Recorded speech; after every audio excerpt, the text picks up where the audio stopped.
सलाम, नमस्ते, सत श्री अकाल। मैं हूं रजा और आप देख रहे हैं रजाग्राफी की खास रिपोर्ट, मिडिल ईस्ट रिपोर्ट, जिसके अंदर अब मैं आपको मिडिल ईस्ट में जो कुछ भी चल रहा है, बहुत कुछ चल रहा है, मैं आपको आसान जबान में बताने वाला हूं।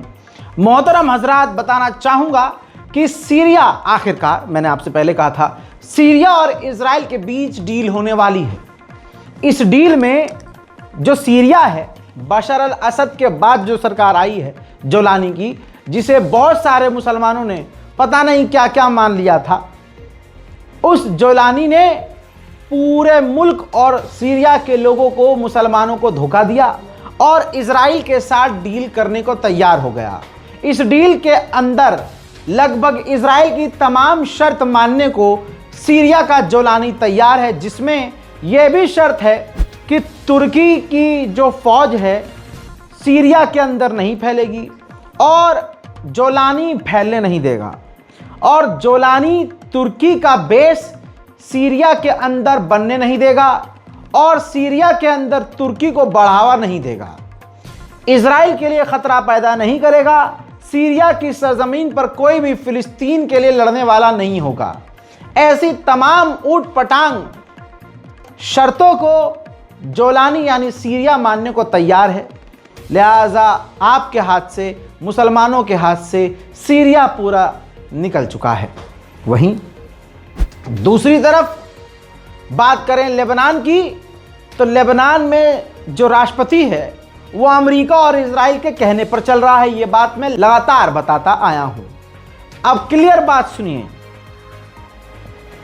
खुद इजराइल ने कह दिया है कि अगर लेबनान की सरकार, जो कि वो सही कर रही है, अगर अपने मकसद में कामयाब होती है, हिजबुल्लाह को हथियार डलवा देती है, उनको पीछे कर देती है, हमारे लिए जो खतरा पैदा हो रहा है उसको अगर खुद ही लेबनान ख़त्म कर देता है, तो हम लेबनान से बाहर निकलने की सोचेंगे।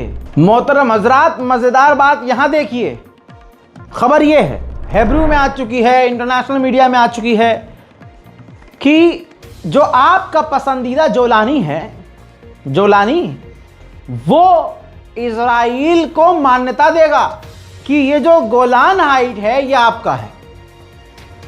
कल तक ये बशर अल असद और दूसरी सरकारें गोलान हाइट को मान्यता नहीं दे रही थी, कह रही थी नहीं, जो हमारा है सो हमारा है। लेकिन हिजड़े जोलानी ने साफ कह दिया कि हम जो हमारा गोलान हाइट है उसको ऑफिशियली खुद अपने आप इजराइल को देने को तैयार है। इसी आने वाले सितंबर के महीने में यूएन की मीटिंग अमेरिका में होने वाली है, जिस मीटिंग में इजराइल और सीरिया भी होंगे।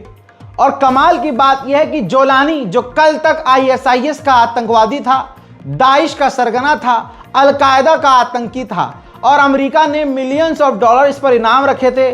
कैसे जज्बात पलटे खुद अमेरिका ने इसके लिए कि अब जो सितंबर में यूएन की मीटिंग होगी उसमें जोलानी एज अ गेस्ट स्पीच देगा। और इसी प्रोग्राम के दौरान अमेरिका सोच रहा है कि सीरिया और इजराइल की अमेरिका में डील करा दी जाए। अमेरिकी डेलीगेशन पहले इजराइल गई, इजराइल में नेतन्याहू से मुलाकात की, फिर ये देखिए, फिर वही अमेरिकी डेलीगेशन सीरिया आई। सीरिया में उन्होंने जोलानी से मुलाकात की और जोलानी के तमाम नेताओं से और सरकार के अहम लोगों से, ऑफिसर से मुलाकात की। यानी अमेरिका फुल तैयारी में है, बल्कि जोलानी खुद तैयारी में है कि किसी भी तरह से इजराइल से डील हो जाए। सीरिया में रहने वाली द्रूज कम्युनिटी के लीडर्स मांग कर रहे हैं आज़ादी की, कि द्रूज कम्युनिटी को अलग एक देश दे दिया जाए। देश न हो गया, इसकी अम्मा की टांग बकरे की टांग हो गई है, मुर्गे की टांग हो गई है। हर कोई मांग रहा है, भाई हमको दे दो, एक टांग तुम ले लो, एक टांग हम ले ले। देश नहीं है, हलवा है, बटे जा रहा है। भारत के अंडुए अगर द्रूज कम्युनिटी को सपोर्ट करेंगे तो फिर खालिस्तान को गलत नहीं कहेंगे। तुम्हारी औकात नहीं है, तुम दोगले कहलाओगे। द्रूज कम्युनिटी इंटरनेशनल सपोर्ट मांग रहा है कि हमें दुनिया सपोर्ट करे, हम सीरिया का एक टुकड़ा लेना चाहते हैं और अलग देश बनाना चाहते हैं। सुनिए,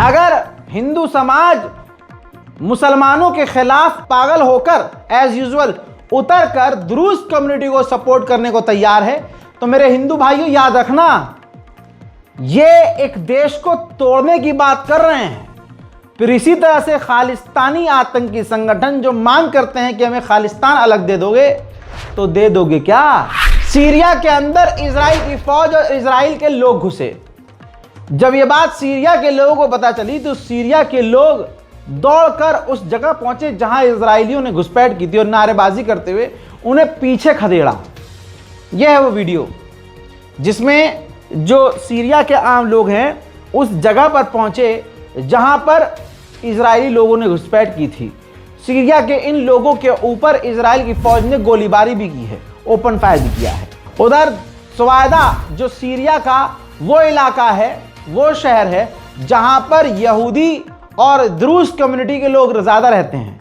वहां आज भी जो द्रूज कम्युनिटी के लोग हैं इजराइल का झंडा लेकर सीरिया के सवादा के इलाके में मांग कर रहे हैं कि हमें आज़ाद किया जाए और इजराइल आकर हमारे मुल्क पर कब्जा करे। देखिए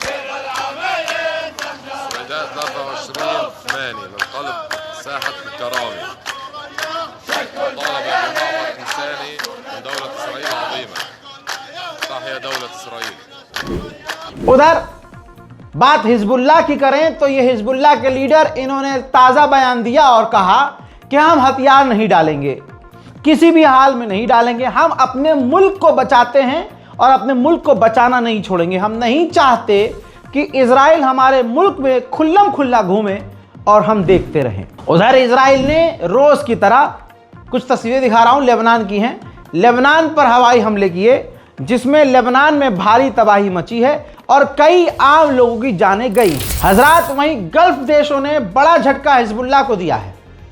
हमेशा की तरह इनसे क्या ही उम्मीद करना। गल्फ देशों ने लेबनान को धमकाया है कि पिछले 2 सालों में जो लेबनान में तबाही मची है हम उसको ठीक नहीं करेंगे, ना हम लेबनान को बनाने में आपकी मदद करेंगे अगर आपकी सरकार ने हिजबुल्लाह को पीछे नहीं खदेड़ा। अगर लेबनान की सरकार ने हिजबुल्लाह को मिटाया नहीं, उसका साथ देना बंद नहीं किया, तो हम 2 साल में जो नुकसान आपका हुआ उसकी भरपाई के लिए कोई रुपया नहीं देंगे। अमेरिका, इजराइल ये सब अलग धमका रहे हैं, खुद लेबनान की सरकार अलग धमका रही है, लेकिन हिजबुल्लाह टिका हुआ है। लेबनान की आर्मी इजराइल की कहने पर, अमेरिका के कहने पर लेबनान की सरकार काम शुरू कर चुकी है। पहली बार ऑपरेशन शुरू किया है लेबनान की फौज ने। उन लोगों के हथियार भी, तस्वीर देखिए, उन लोगों के, उन लेबनीज लोगों के भी हथियार जब्त कर रही है लेबनान की फौज, जो फिलिस्तीन के लड़ाके हैं, जो फिलिस्तीन के लिए लड़ने वाले लड़ाके हैं, उनसे भी हथियारों को जब्त कर रही है, उनसे हथियार छीन रही है लेबनान की फौज। हजरात, अस्पताल के ऊपर इजराइल ने बमबारी की थी, कल मैंने आपको बताया था, जिसमें 4 पत्रकार मारे गए थे। मरने वालों की संख्या मैंने कहा था बढ़ेगी, लीजिए बढ़ गई है। 4 नहीं दोस्तों, 2 और पत्रकार बाद में कंफर्म किए गए कि वो भी मारे गए। टोटल 6 पत्रकार मारे गए और 6 के 6 अंतर्राष्ट्रीय अखबारों के और मीडिया के पत्रकार थे, बड़े चैनलों के। जब मामला आग की तरह फैला तो नेतन्याहू के दफ्तर से ऑफिशियली ट्वीट करके कहा गया कि हमें दुख है, हमने जानबूझकर नहीं मारा, ना हमारा यह कोई प्लान था, ये एक जंग है और जंग में गलती हो ही जाती है।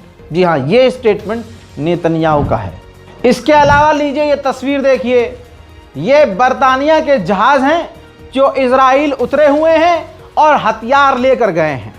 इजराइल को अमेरिका और बरतानिया और यूरोप के देश हथियारों से पाट रहे हैं। पत्रकारों ने ट्रंप से पूछा कि 20 लोग मारे गए, 4 से 5 पत्रकार गाजा के अंदर कत्ल कर दिए गए, इजराइल के हमले में ये सब हुआ है। तो डोनाल्ड ट्रंप ने साफ कहा कि मैं खुश नहीं हूं कि इजराइल ने पत्रकारों को मारा और ये सब हुआ है। मैं उम्मीद करता हूं कि आने वाले 1-2 हफ्ते में डील गाजा और इजराइल की हो जाएगी। देखिए video. We could hear your reaction, sir. The Israelis bombed a hospital in Gaza that killed 20 people, including 5 journalists. When did this happen? This happened overnight, today. I didn't know that. Any reaction to this? Are you Well, going I'm to not talk happy to the Prime about it. Minister? I don't want to see it. At the same time, we have to end that all. वहीं ये तस्वीर देखिए, Israel के जो drone हैं वो लगातार Gaza के सिविलियंस के इलाके में बम गिरा रहे हैं। इजराइल के फाइनेंस मिनिस्टर ने जेरूशलम के मेयर से कहा है कि मैं तुम्हें पैसा दूंगा जितना चाहिए, तुम थर्ड टेंपल यानी बैतुल मुकद्दस को, मस्जिद अल अक्सा को तोड़कर तीसरा हमारा टेंपल बनाना शुरू कर दो। ओआईसी की मीटिंग जो चल रही है उसके अंदर सऊदी अरब के विदेश मंत्री ने साफ कह दिया है, फैसल ने, कि इजराइल जो जेनोसाइड कर रहा है गाजा के अंदर उसे बंद करना होगा और इजराइल जो ग्रेटर इजराइल का ख्वाब देख रहा है हम उसके खिलाफ हैं और नेतन्याहू का ये प्लान खतरनाक है।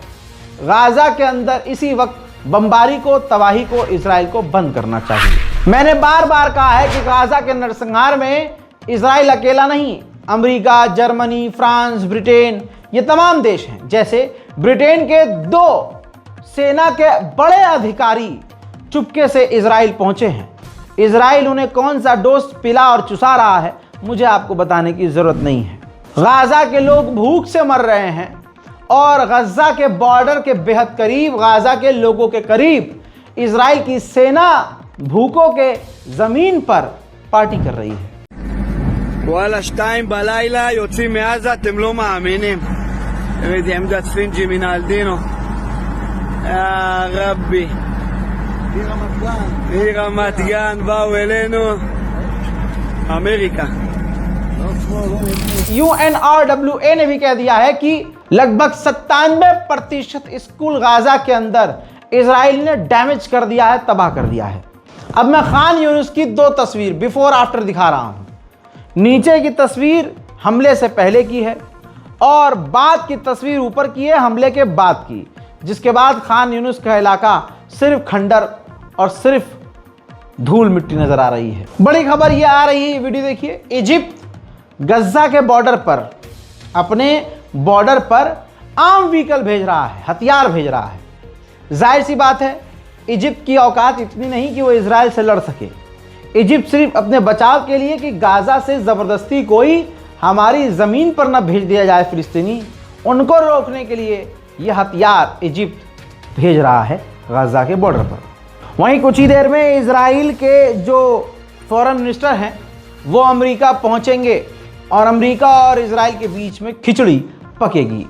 उधर स्लोवेनिया ने दावा किया है कि हमने इजराइल को हथियार देना बंद कर दिया है, लेकिन एमनेस्टी इंटरनेशनल ने कहा कि नहीं, ये जो स्लोवेनिया की कंपनी है और स्लोवेनिया के जो गवर्नमेंट है वो झूठ बोल रही है।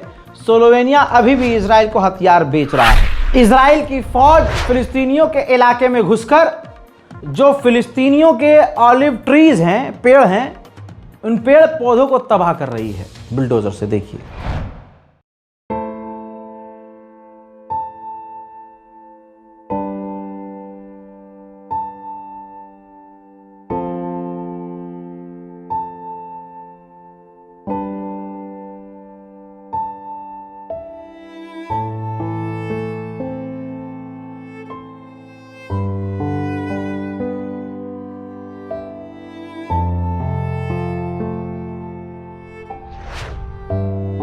उधर बैतुल मुकद्दस में अब तक ये पूजा पाठ कर रहे थे, अब ये वहां जाकर हॉर्न बजा रहे हैं, फिलिस्तीनियों को उकसा रहे हैं, मारपीट तो रही हैं और हजारों लाखों की तादाद में रोज यहूदी अब बैतुल मुकद्दस में जा रहे हैं।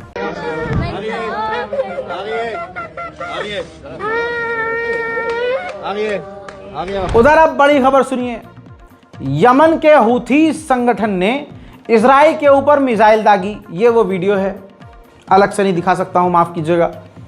अब इजराइल ने इस मिसाइल को मारा तो सही, मार कर गिराया, लेकिन उसके अंदर इस बार हूथीज ने क्लस्टर बम रखे थे, जो बम के अंदर बहुत सारे बम होते हैं छर्रों की तरह, जिसकी वजह से इजराइल को नुकसान कुछ न कुछ तो हुआ, जिससे इजराइल बौखलाया। फिर इजराइल ने बौखलाहट में यमन के राष्ट्रपति भवन पर हमला कर दिया।